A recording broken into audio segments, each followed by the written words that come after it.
Alors, je reviens sur la... Alors, j'ai écouté tout à l'heure un monsieur parlant de l'antisémitisme en disant les juifs n'ont pas de pouvoir. Et alors, sa démonstration était assez ubuesque, je veux dire. Pour lui, le juif, c'est soit celui qui pratique la religion juive,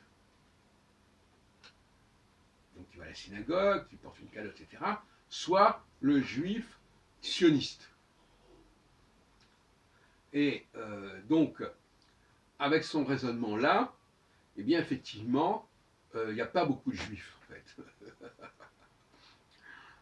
Les origines, ça n'a pas d'importance. Une certaine façon de fonctionner et de penser, ça n'a pas d'importance. Alors, il prend donc les présidents de la République et il nous explique que sous la Ve République, eh bien, il n'y a eu qu'un seul président qui avait un petit peu d'origine juive, à savoir Nicolas Sarkozy.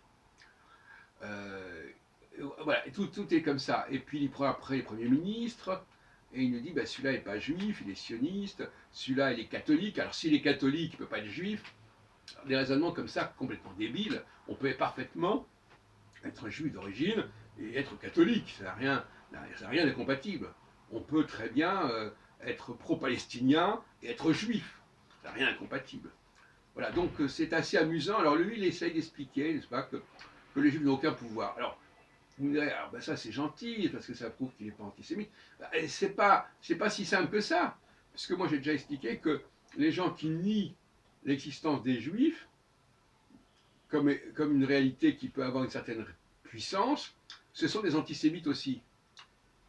Hein, c'est une façon de dire, mais les juifs ils ne comptent pas, ils sont insignifiants, ils n'ont aucun pouvoir. Si c'est comme ça qu'on est prosémite, ben, je préfère les antisémites. D'ailleurs, de manière générale, je préfère les antisémites qui au moins regardent les choses en face et sans des lunettes complètement déformantes, assez pro-sémites ou ces judéophiles qui essaient de nous expliquer que les juifs, finalement, ils comptent pour du beurre et qu'ils n'ont aucun pouvoir. Bon, alors effectivement, c'est assez amusant de voir ce monsieur euh, pérorer là-dessus. Mais c'est presque comique. Je l'ai mis sur Internet, sur notre télévision Hébraïque Télé, vous pouvez la retrouver là-dessus. Mais alors, c'est extraordinaire. Hein, une, une définition aussi superficielle de la judéité. Et alors, évidemment, avec une définition pareille, eh ben, il ne reste plus personne. Puisque la plupart des juifs en France ne sont ni spécialement sionistes, ni spécialement religieux, donc par conséquent, ils n'existent pas. Bon, alors ça me fait penser à notre association, le CERIGE, en 78, le Cercle d'études et de recherche sur l'identité juive, qui disait justement qu'il faut essayer de trouver une autre façon d'exprimer l'identité juive que par la religion ou par le sionisme. Bon, ben, on en est toujours là, 40 ans plus tard. Hein, mais c'est extraordinaire que ce monsieur n'ait pas compris que la judéité, alors pour lui, les juifs laïcs, évidemment, ça n'existe pas.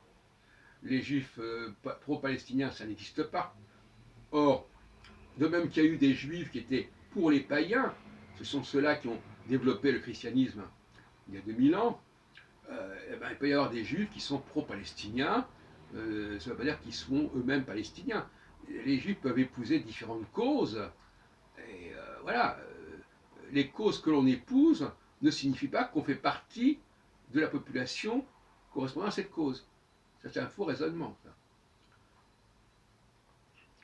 Voilà, donc je vous recommande, comme sotisier, je crois qu'on ne peut pas faire mieux, je vous recommande cette émission qui s'appelle, comment ça s'appelle? Oui, enfin, les juifs n'ont pas de pouvoir, enfin, un truc comme ça.